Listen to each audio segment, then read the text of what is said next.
All right, how's it going, everybody? Welcome to Liquid Lore. This is the YouTube channel where we dive into the history of some of the world's favorite drinks.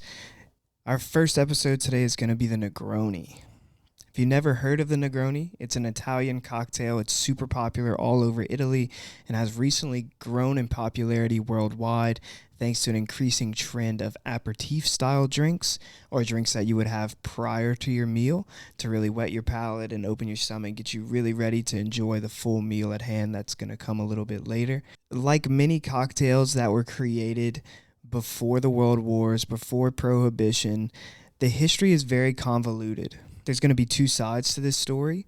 I'll go ahead and present the facts of each one and then give you my opinion on what story I think is the real story, how this wonderful cocktail was created, and then you guys can let me know in the comments which side you think was the real one, and we'll see if we match up. I think we will. So let's go ahead and hop into it. The history tends to split itself between two different people when it comes to the origin story of the Negroni.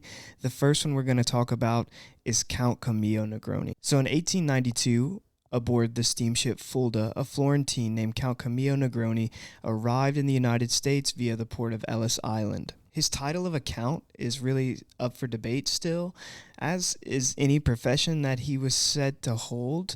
The history books have him down as doing anything from a baker, a riverboat gambler, a cowboy, and many other things. So what his real profession is, nobody's really sure. Could have really been anything. He might not have even existed. I don't really know.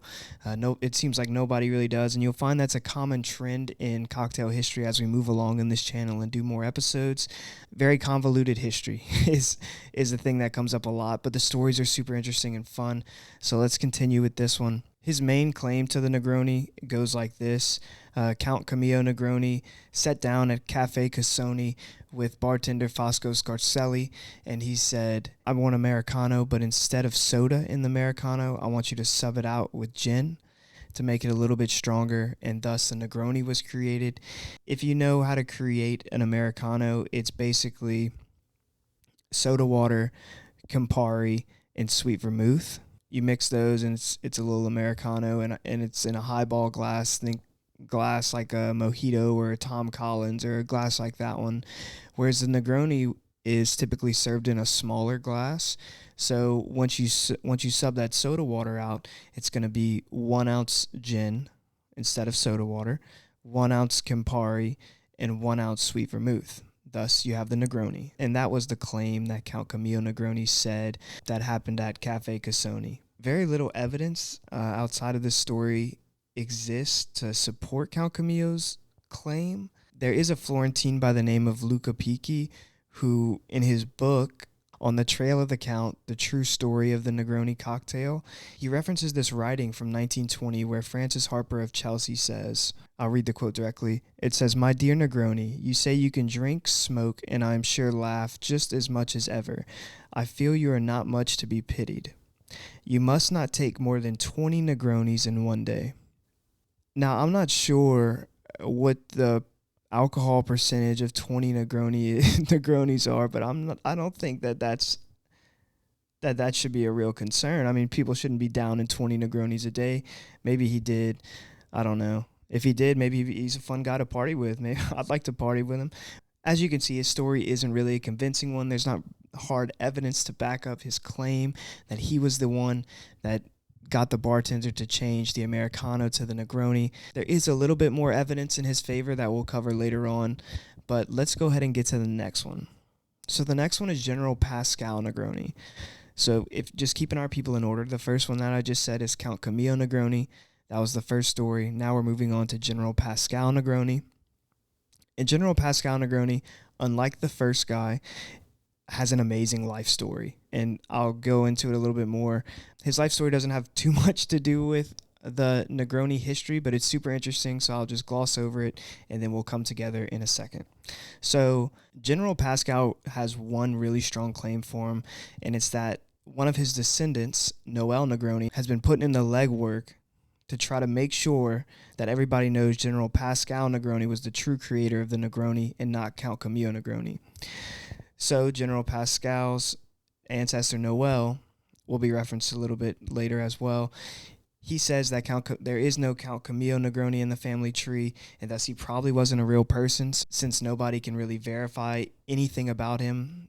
Example, his profession discussion that we had earlier. But General Pascal Negroni is a Corsican by birth. He was born in a castle in San Colombiano in around 1829. He's also a bona fide cavalry officer in the Franco-Prussian War. It's also referred to as the French War of 1870. Don't quote me on that. I'm not sure, but if my history knowledge serves me correctly, I believe that is right. But a little bit about General Pascal. In 1847, he joined the French army at the age of 18. And then in 1870, at the age of 41, he would go on to lead the charge in the Franco-Prussian War. The particular battle was the Battle of Worth. For his gallantry at the Battle of Worth, General Pascal would be awarded Officer of the Legion of Honor. He was also a prisoner of war for several months in the Franco-Prussian War and would eventually be promoted to brigadier general in 1884. General Pascal enjoyed a 44-year career with the cavalry and was eventually given the honor of commander of the Legion of Honor. He would go on to die in 1913 after retiring at the age of 62. So this is where it comes back to the history of the Negroni. There was a time where General Pascal Negroni was stationed in Senegal from the time of 1855 to 1865, and this is where his claims to the Negroni begin. Thanks to the preservation efforts of Noel Negroni, we have a letter between General Pascal and his brother Roche, and it reads like this. Incidentally, did you know that the vermouth-based cocktail that I invented in St. Louis is a great hit at the Officers Club? That was General Pascal writing to his brother, just telling him how much the people really loved the cocktail being referred to as the Negroni that he created. And while this quote in of itself really isn't conclusive evidence for him being the creator of the Negroni, there's also other accounts of barmaids and pharmacists in Senegal at the time that mention an officer from France really preaching the gospel of this new cocktail with sweet vermouth called a Negroni.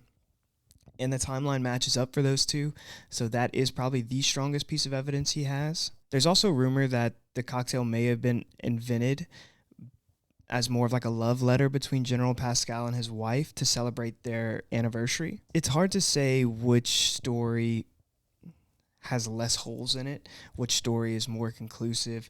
They both have issues. I have issues with both of them.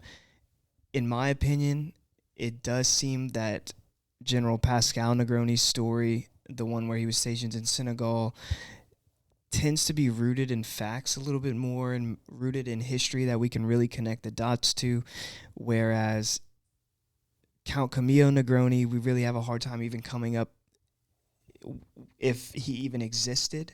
It really is difficult for me to land on his side, even though I do like a mysterious person who is a riverboat gambler. That would have been cool. Somebody who can drink 20 Negronis a day, that would have been wild. But I have to side with Pascal Negroni. I think his life was badass. And two, I think his story is rooted in a little bit more historical facts. And so I'm rolling with him. Let me know what you think. And even though there's holes in both sides of the story, one thing really isn't up for debate, and that's how you make a Negroni. And like I mentioned earlier, all equal proportions: 1 ounce gin, 1 ounce sweet vermouth, 1 ounce Campari. You can play with the gin and the Campari to really get a flavor profile that you like as far as trying different brands. But the Campari in a Negroni is one that is really a foundational ingredient, and it really needs to be kept in there.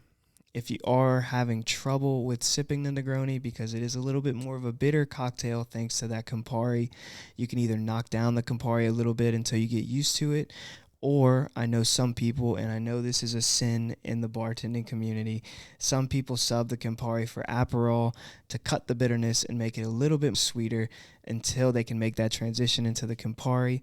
But honestly, if I was giving out advice, I would say just put the Campari in there, hop straight in, and just get used to it.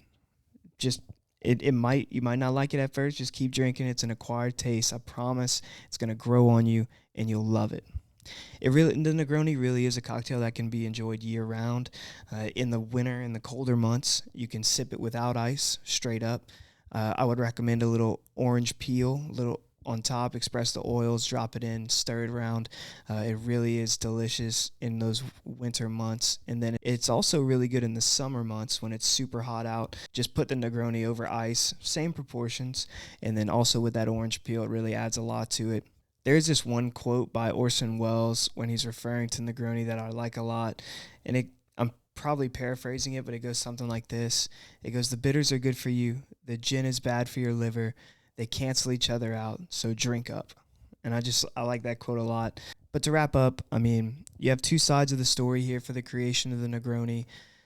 You have Count Camillo Negroni, the mysterious man. You have General Pascal Negroni, the war hero.